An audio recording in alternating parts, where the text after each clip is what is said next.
a todos los inversionistas en México, va a haber más justicia, va a haber más acceso a la justicia, va a ser más expedita. No van a tener que estar soltando cantidades de dinero para tener la resolución. Pero también los que menos tienen también van a tener acceso a la justicia. Es el objetivo de la reforma. Nadie por encima de la ley. Bien, Presidenta, gracias. En otro tema, el asunto lamentable del asesinato de funcionarios de la jefatura de gobierno hace unos días de la Ciudad de México, saber cuáles son los avances que le ha compartido el gabinete y que se han compartido, por supuesto, en el gabinete con esta coordinación que tiene desde la Secretaría Federal e incluso otras instancias. Van avanzando y ya habrá el momento para que puedan dar la información. Si en algún momento, solo para en este tema, para concluir este asunto, si en algún momento le han hablado de elementos que descarten, por ejemplo, la participación de un grupo criminal por cuestión de venganzas, o si el origen tiene que ver con elementos de una carga más política. Ellos están haciendo la investigación. Como dije la primera vez, pues no, en esto no puede haber especulaciones, sino investigación científica que pueda dar resultados, y ahí hay mucha colaboración y coordinación con la Fiscalía General de Justicia de la Ciudad de México, y se le está apoyando en todo lo que requiere por el gabinete del Gobierno de México. Y en otro tema, Presidenta, gracias. La Fiscalía, también en proceso se publica que la Fiscalía, y tal vez nos podría ayudar hoy consejera, la Fiscalía de Investigación en Delitos Ambientales y en materia de protección urbana ha sido señalada por prácticas irregulares, que mencionan algunas de las personas que lo señalan, asegurar inmuebles sin órdenes judiciales y acusando a residentes de cometer invasiones. Hay diferentes casos que se mencionan, por ejemplo, un caso de Sinaloa 96 en la Roma, otro caso aquí incluso en la Merced. Quisiera preguntar, se habla entonces pues de desalojos, aseguramientos irregulares, y bueno, en algún momento también si la entonces fiscal Ernestina pues nos pudiera decir si hubo algún señalamiento, si hubo alguna detección de irregularidades, y si entonces haría falta la revisión necesaria para un procedimiento en dicha fiscalía, que se lleven a cabo procesos.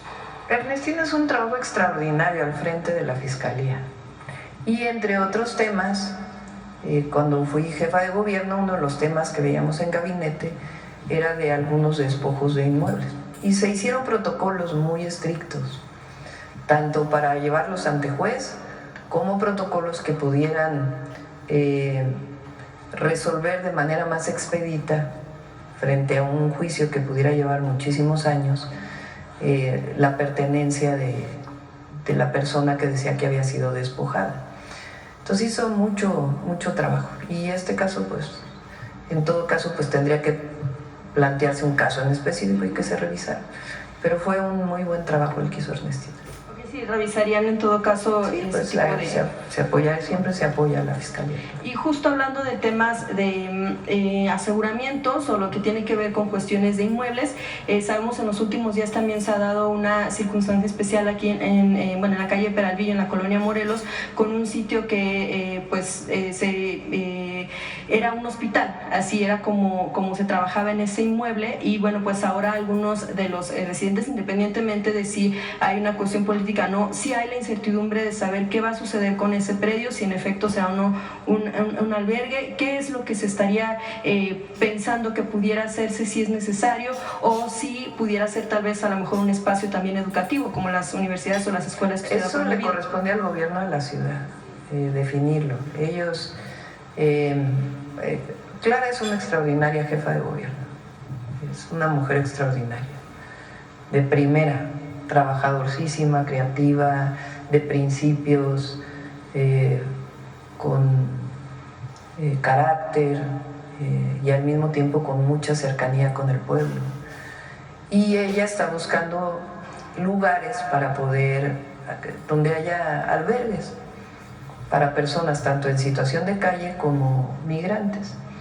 Entonces está buscando las mejores opciones. Y ella, como siempre se hace en la ciudad, porque si no, no se podría gobernar la ciudad, pues tiene que consultar a los vecinos y ver que estén de acuerdo. Pero es una decisión de ella y nosotros la apoyaríamos en la decisión que tome. Sí, precisamente por el asunto de las decisiones, que le baje el compañero. precisamente por el asunto de las decisiones que pudiera haber. Lo único que han pedido pues los residentes es que se les informe qué podría ser y que se les tome en cuenta en la decisión que puedan tomar. Estoy segura que Clara lo va a hacer. Gracias. Y finalmente, ya el último tema, lo que tiene que ver con el asunto de lo sucedido también el fin de semana, cuando elementos de Fuerzas Armadas, también de la Guardia Nacional, estuvieron, pues interrumpieron el concierto de músico Fermín Muguruza, músico vasco, ex Cortatú. Y bueno, pues él precisamente lo que pedía era que se diera una explicación en torno a qué sucedió, por qué se utilizaron elementos de las Fuerzas Armadas, a quién respondieron y qué sucedió ahí. Primero hay que decir que el lugar que ocupa hoy el Foro Alicia se lo dimos nosotros cuando fui jefa de gobierno.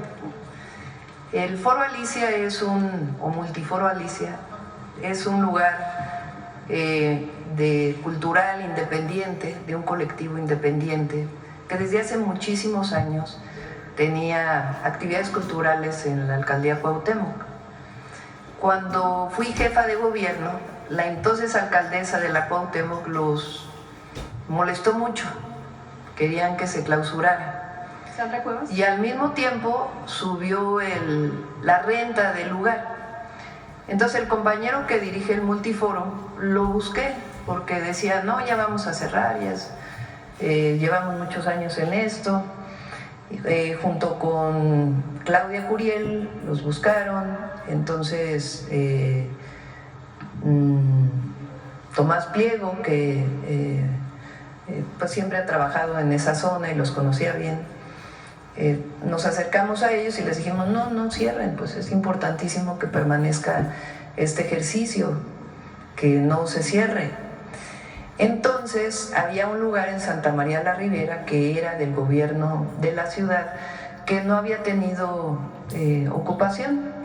Entonces les planteamos que por qué no se daba un permiso temporal al Foro Alicia, a ellos, para que ellos pudieran seguir haciendo sus conciertos. Finalmente se hizo todo el trámite y se les entregó. Entonces el lugar que ocupan hoy pues es del gobierno de la ciudad. Entonces imagínense pues que nosotros hubiéramos querido cerrar eso, pues claro que no. Ya explicó Clara, hay esquemas de vigilancia permanente en la ciudad que se toman también por decisiones en el gabinete de la ciudad para apoyar a la policía de la ciudad. Y en este caso, pues cuando jefes de la policía de la ciudad, regionales o zonales, deciden desalojar el lugar, pues le piden a elementos del ejército que estén afuera. A partir de eso se va a revisar todo el protocolo de la ciudad. Hoy estuvo Clara en el gabinete, como viene todos los lunes, se va a reunir con el general secretario para que se pueda definir en qué operativos participa el ejército, en qué operativos pues no debe participar.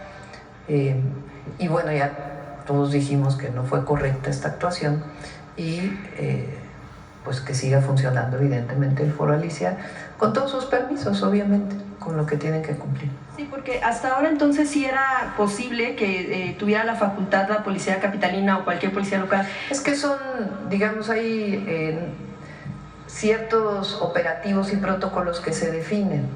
Entonces se define pues patrullaje conjunto de las fuerzas federales con la policía de la ciudad y a partir de ahí pues se toman decisiones en el propio operativo. Entonces pues tiene que cambiarse este protocolo para que no vuelva a ocurrir una situación de este tipo y Clara pues se va a reunir con el general secretario, obviamente con el gobierno de México, para poder redefinir, digamos, con la primera zona militar, que es la que corresponde a la Ciudad de México, en qué operativos participa la Guardia Nacional y en qué operativos participa elementos del ejército. Sí, porque justamente los señalamientos estaban en el asunto de qué considerarían los mandos o bueno, incluso los elementos de las Fuerzas Armadas, de la Guardia Nacional, tomar en cuenta para poder participar de esta manera, porque se cuestionaba también la cantidad de elementos que llegaron a este sitio, pues, que eran a todas luces del concierto. Venía patrullando, incluso ya, quítale el micrófono. La jefa de gobierno. Entonces, frente a una decisión que toman, pues el ejército apoya poniéndose afuera y no es el papel del ejército ese. Entonces, por eso se va a revisar todo el protocolo. Gracias. Quiten el micrófono ya, por favor. Y por supuesto nuestro apoyo al Foro Alicia y lo que realiza, como siempre lo hemos hecho. Esa señora nomás hable y hable y hable y hable y hable. Gracias.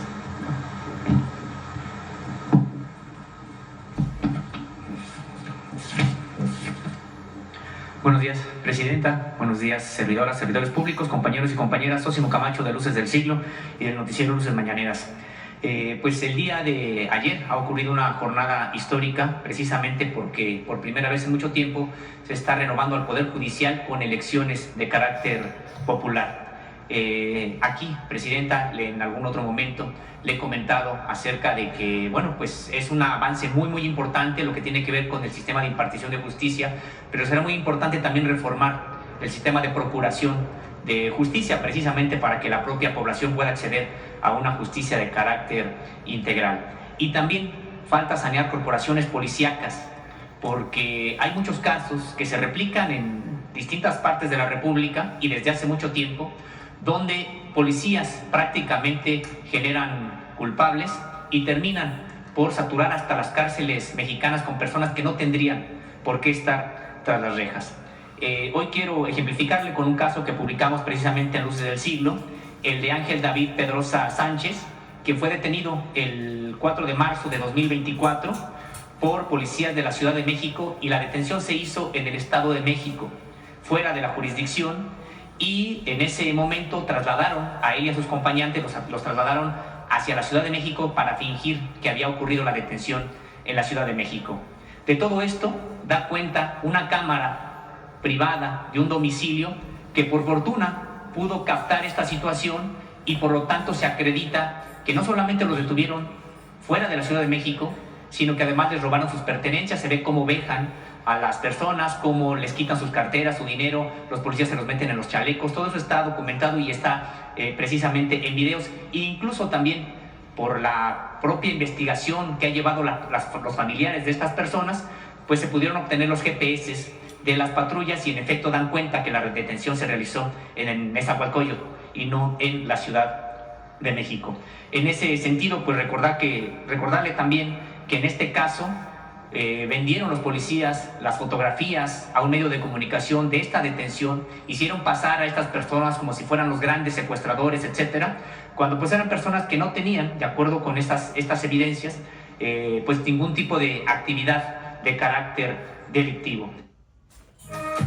En la Fiscalía para Investigación de Delitos Cometidos por Servidores Públicos, de la propia Fiscalía de Justicia de la Ciudad de México, también hay carpetas de investigación en la propia Secretaría de Seguridad Ciudadana sobre este hecho, y señalar que también una de estas personas obtuvo su libertad gracias a estas pruebas recabadas por los familiares. Sin embargo, las otras no lo han tenido por vericuetos de la propia justicia, y resulta pues importante comentarle que son prácticamente pues decenas de miles las personas que están injustamente presas en cárceles mexicanas, y mi pregunta va en dos sentidos. Primero, una opinión sobre este caso, y en segundo lugar, sobre si habrá un programa de amnistías como hubo en el sexenio pasado, y también de preliberaciones para atacar precisamente el caso de saturación de cárceles por personas injustamente presas. Pues que se revise el caso que mencionas, se lo damos al Gabinete de Seguridad para que se revise. Y se sigue trabajando de la misma manera que en el sexenio anterior, el del presidente López Obrador, por Secretaría de Gobernación. Ahora Rosicela tiene mucha experiencia en esto, y pues ahora con el nuevo Poder Judicial va a ser más fácil también, porque vienen además un cambio de leyes secundarias para hacer más expedita la justicia. Entonces se sigue revisando. Por supuesto que estamos en contra de que haya una persona inocente en la cárcel. Ahora eso depende de la Fiscalía, en efecto, quien acusa, y de los jueces, y de los abogados que puedan tener pues las personas que puedan ser sentenciadas. Entonces todo el sistema tiene que perfeccionarse. Ahora pues empezamos por el Poder Judicial. Presidenta, ¿y sigue entonces el programa de preliberación? Sí, sigue, continúa. Gracias. En otro tema, Presidenta, pues no solamente hubo elecciones ayer del Poder Judicial, sino también de 2 estados de la República que renovaron precisamente presidencias municipales, regidurías. También me gustaría conocer su opinión sobre este asunto, más allá de que, pues, por su parte el PRI ha declarado que ganó las elecciones prácticamente en Durango, Morena en Morelos. Me gustaría conocer su opinión sobre estas elecciones. Vamos a Veracruz. Veracruz, Durango. Así es. Si quieren mañana lo comentamos ya que salgan los resultados completos. Presidenta, y finalmente, usted ha impulsado una conducta ética del ejercicio público y ha enviado una carta a la militancia de Morena para que se conduzcan con coherencia, es decir, con austeridad, honestidad y desterrar también las prácticas de derroche de recursos y también de gastos innecesarios. En ese sentido, me gustaría preguntarle si hay algún tipo de mecanismos que se estén diseñando, desarrollando para verificar que esto ocurre, es decir, si es que se puede verificar, hay un mecanismo para ello, para ver quién utiliza, por ejemplo, helicópteros o utiliza aeronaves. Sí, pero no nos corresponde a nosotros estar supervisando. Morena tiene su propia comisión de honestidad y justicia que tiene que, frente a denuncias, pues resolver. ¿Sería la Comisión de Justicia de Morena quien tendría que llevar a cabo ese tipo de pues es revisión? dentro de un partido político, sí. Muchas gracias, Presidenta. Gracias. Acá y luego terminamos. Gracias, Presidente. Buenos días. Judith Sánchez Reyes, de Perspectivas MX y Radio Milet. Ahondar un poco acerca de este albergue que se piensa instalar en la calle de Peralvillo número 75, aquí en la alcaldía Cuauhtémoc. Los vecinos aledaños a las colonias, ¿no?, que se encuentran cerca de este lugar, ponen sobre la mesa los riesgos que pudiera representar la instalación de un inmueble con estas características, sobre todo lo que tiene que ver con servicios básicos que pudieran en un momento colapsar, también situaciones, por ejemplo, de inseguridad, de salud y de movilidad. En ese sentido, al ser, independientemente de que es una decisión local, finalmente al ser un albergue para migrantes estaría también involucrado el Instituto Nacional de Migración como autoridad federal. En ese sentido, ¿cuál sería también como el apoyo, la coordinación que daría la federación justo para poder cubrir estos temas que ponen sobre la mesa los vecinos que se han estado manifestando en las últimas semanas? Es un tema de la Ciudad de México. ¿El Instituto Nacional de Migración no tiene aquí? No autoriza o desautoriza, digamos. Es esencialmente de la ciudad. Y yo pienso, en primer lugar, que todos debemos ser sensibles a una situación de una persona migrante que tiene derecho a tener un espacio y no estigmatizar a una persona migrante, sino imagínense, estaríamos cayendo en cuestiones de racismo, de clasismo, de discriminación. Eso es lo primero. Lo segundo, pues evidentemente la ciudad, como otros estados de la República, pues está buscando un lugar para poder tener este albergue y tiene que platicar con los vecinos. Entonces, pues Clara lo hace muy bien y estoy segura que lo va a hacer muy bien. Y lo que requiera del gobierno federal, pues lo va a tener. Bien. Y los vecinos también, pero es esencialmente un tema de la ciudad.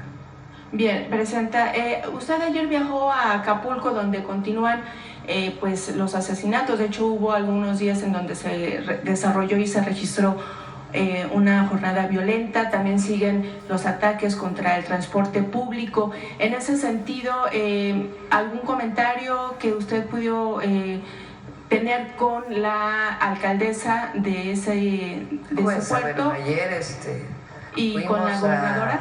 Fuimos al 1 de junio, que es el Día de la Marina. Por cierto, tenemos un video por ahí del Día de la Marina. Entonces fuimos a eso. Y la verdad, porque el Día de la Marina Nacional no solamente es para la Marina Armada de México, sino es para toda la actividad que tiene que ver con los mares en nuestro país, incluida la Marina Mercante.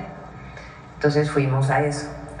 En Acapulco estamos haciendo un trabajo coordinado muy bueno, De hecho, la gente que tuve oportunidad de platicar con ellos en el recorrido del aeropuerto a la base de la Marina, la gente está contenta por el trabajo que está haciendo Fonatur en Acapulco, con agua y muchas otras instituciones, y también en seguridad. Hay muchos elementos de la Guardia Nacional y ha habido varias detenciones. Entonces, ya si quieres el día que venga el Gabinete de Seguridad, ya puedes plantearle alguno de los temas. Pero sí, vamos avanzando también en Acapulco. Sobre todo tomando en cuenta, Presidenta, que justo estos actos o hechos violentos pudieran en un momento dado mermar, impactar la cuestión del turismo, tomando en cuenta que ya... No, si Acapulco cada vez tiene más turismo, se ve muy bonito Acapulco. Los invito a que vayan a Acapulco, a que la verdad la costera está preciosa. No, está muy bien Acapulco y muchísimo turismo, muchísimo. Ahora pues fuimos más temprano, pero la última vez que estuvimos ahí, no recuerdo el día, salimos ya más tarde y llenos los restaurantes, muchísimo turismo, todos los edificios que fueron dañados por el Otis, todos están en rehabilitación, algunos ya totalmente rehabilitados. El Hotel Elcano, por ejemplo, que estaba todavía pendiente su rehabilitación, ya hubo un grupo empresarial que decidió adquirirlo y ponerse a trabajar. Muy buen trabajo está haciendo ahí la Secretaría de Turismo, el Gobierno del Estado y la Presidenta Municipal, con mucha coordinación. En otro tema, Presidenta, tomando en cuenta que se avecinan eventos deportivos nacionales e internacionales en los que participarán nuestros atletas y tras la confirmación de que la ex titular de la CONADE está bajo investigaciones en curso, tanto en la Auditoría Superior de la Federación y el órgano interno de control de la misma comisión por desvíos de recursos, preguntar si presupuestalmente está garantizado el apoyo a los deportistas en todas las disciplinas y cuál sería su postura frente a estas investigaciones de la administración. Que yo sepa, no está bajo investigación. Lo confirmó el actual titular de la CONADE. Sí, pero no está bajo investigación. Lo que hay, como siempre, es que cuando hay un nuevo año, se deciden las auditorías de los años anteriores, tanto de la Auditoría Superior de la Federación como en su caso de la Secretaría que hoy se llama de Anticorrupción y Buen Gobierno. Entonces se hacen las auditorías. Si se encuentran observaciones, tiene tiempo la titular o los titulares de las entidades para responder a esas observaciones. Y después de eso todavía hay una segunda fase, digamos, de este proceso, pero no está bajo investigación, sino sencillamente pues el trabajo que hace la Auditoría de la Federación con todas las entidades del Gobierno de México o estados de la República o municipios que utilicen recursos federales. Bueno, Presidenta, de hecho, en el sexenio pasado, aquí en Palacio Nacional, en su momento, cuando era titular de la Unidad de Investigación de la UIF, Santiago Nieto, aseguró y confirmó que había denuncias en contra justamente de la titular de la CONADE.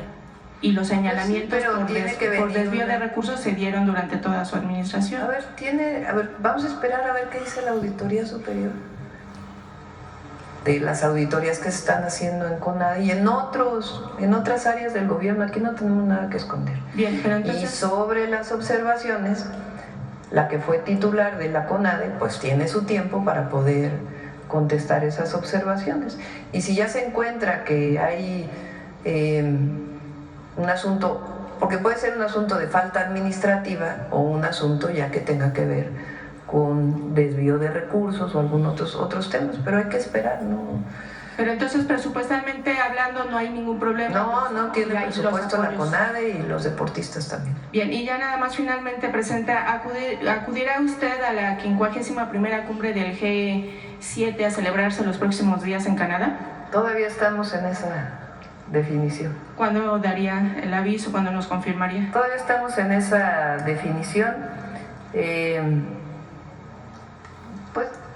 Vamos a esperar. Y nada más, no sé si pueda usted hacernos una precisión. Estuvimos hablando con algunos maestros y ellos dicen que, bueno, independientemente de esta digamos, el hecho de que quieren que se caiga la ley del ISSSTE. Realmente lo que ellos dicen es que el aumento salarial del 9% en ese momento y del 1% posteriormente no se va a ver reflejado en el salario como tal, que de hecho ese aumento se da a otras prestaciones. En ese sentido, ¿cuál sería realmente el aumento real, o sea, el porcentaje real al aumento de los docentes? 9% para todos aquellos docentes que ganan menos de 27,000 pesos. 9% más 1% en septiembre, o sea, 10% en septiembre. ¿Y eso? A los que ganan más de 27,000 pesos es menor, pero eso es algo que se hace normalmente. Entonces, esa idea O sea, para que los que menos ganan, pues ganen más. esa información que algunos maestros tienen es entonces errónea. Pues tiene que ver con el salario directo y las prestaciones, pero en términos de su ingreso en su cheque quincenal es el 9% para todos aquellos que ganan menos de 27,000 pesos. Y por cierto, eso de los 27,000 pesos incluye a todos los trabajadores del Estado. Entonces es el 9% bruto al salario. Sí, es ingreso directo. Bien, gracias, presidenta. La última pregunta de hoy. Buen día, presidenta. Jonathan Lozada, de Chiapas. La elección de ayer es probablemente el acto que faltaba para ser real, para poner en el plano de la realidad ese principio constitucional de que el poder emana del pueblo. Una elección que se llevó a cabo en paz, que tuvo una amplia participación y que también es parte de un proceso largo que inició con el expresidente Andrés Manuel López Obrador, con una primera propuesta que llevó un plan B a un plan C, a una serie de circunstancias complicadas, difíciles, y que finalmente se llevó a cabo. En este momento, considerando todo ese trayecto, todo ese proceso, presidenta, ¿cómo asume no únicamente el acto de ayer, sino todo el proceso que se llevó como parte de una transformación? ¿Y qué importancia tiene a nivel internacional en este modelo en el que México no únicamente tiene un cambio de régimen o tuvo un cambio de régimen a partir de 2018, sino un cambio de modelo que contrasta mucho con el resto del mundo? Qué bueno que recuerdas lo del plan C, porque tiene que ver con decisiones de la Corte actual. Recuerden que el Poder Legislativo aprobó leyes en su momento, algunas que tenían que ver con el sector eléctrico, y la Corte, fuera de sus atribuciones, cambió la legislación, o sea, se volvió la Corte Legislativa, que por cierto, quienes critican esta reforma eso no lo critican. No critican que la Corte, fuera de sus atribuciones, se volvió poder legislativo. Critican nomás lo que les conviene. Entonces, de ahí vino el famoso plan B. Mendigos corruptos. Y ya cuando volvieron a echar atrás esa reforma en la Corte, entonces el entonces presidente López Obrador dijo, vamos por el plan C. Se las dejó caer. ¿Cuál es el plan C? Pues a ganar la mayoría calificada en los congresos. Eso. Y el pueblo dijo, plan C. En aquel entonces dijeron, es que el tribunal está votando con la sobrerepresentación de Morena y de los partidos aliados, el Verde y el PT. Pues no, se demostró paso por paso que lo que dice la Ley de Procedimientos Electorales se cumplió como se había cumplido en el 2015, en el 2012, en el 2018, tal cual. Solo buscan Y estar sí, jodiendo se a ganó la la mayoría bodega, calificada. presidente de los cabrones. Y al ganar la mayoría calificada, pues entonces cambió la Constitución. Y una de las reformas constitucionales fue la del Poder Judicial. Muy profunda, sí, muy profunda. ¿Qué objetivo? Que el pueblo decida. Que el pueblo decida. Y ese es en esencia los principios de la Cuarta Transformación. El poder en México lo tiene el pueblo, no lo tienen los poderes fácticos, que por cierto por ahí salieron algunos hablando de eso. No lo tienen los que antes gobernaban y se creían dueños de México. No, en México el poder lo tiene el pueblo. Y el gobierno le responde al pueblo. Y además cambió el modelo económico. De por el bien de todos, primero los privilegios, a por el bien de todos, primero los pobres. Eso, chingado. ¿Profundo el cambio? Más Sí. claro. Jamás, ¿Quieren más? dicho de otra manera, siempre se dijo que la cuarta transformación era un cambio de raíz. Lo dijo el presidente López Obrador en el 2006, en el 2012 y cuando ganó en el 2018. Y cuando llegamos nosotros en el 2024, que ganamos hace un año justamente, con el 60% de la votación, 59, casi 60. Nunca engañamos a nadie. Dijimos, viene el cambio en el Poder Judicial. ¿Qué cambio? Acceso a la justicia. ¿Cómo? Pues que el pueblo elija a sus jueces. Y eso es lo que pasó ayer. ¿Y están resguardadas las inversiones? Sí. ¿Está resguardado la inversión pública? Sí. ¿Qué cambia? El acceso a la justicia. Ya no solo es para el que tiene dinero, ya no solo es para el poderoso. Nuestro anhelo es que con este cambio en el Poder Judicial, elegido por el pueblo de México, todas y todos tengan acceso a la justicia y que haya un verdadero Estado de Derecho. Porque ¿cómo puede hablar de Estado de Derecho aquel que no paga impuestos y que se escuda en amparos sobre amparos, sobre amparos, sobre amparos, sobre amparos para no pagar impuestos? ¿Cómo puede hablar de Estado de Derecho cuando se libera delincuentes de la delincuencia organizada? Más claro. ¿Cómo puede hablar de Estado de Derecho cuando se liberan las cuentas de delincuentes de cuello blanco que evidentemente estuvieron vinculados con un acto de corrupción? No.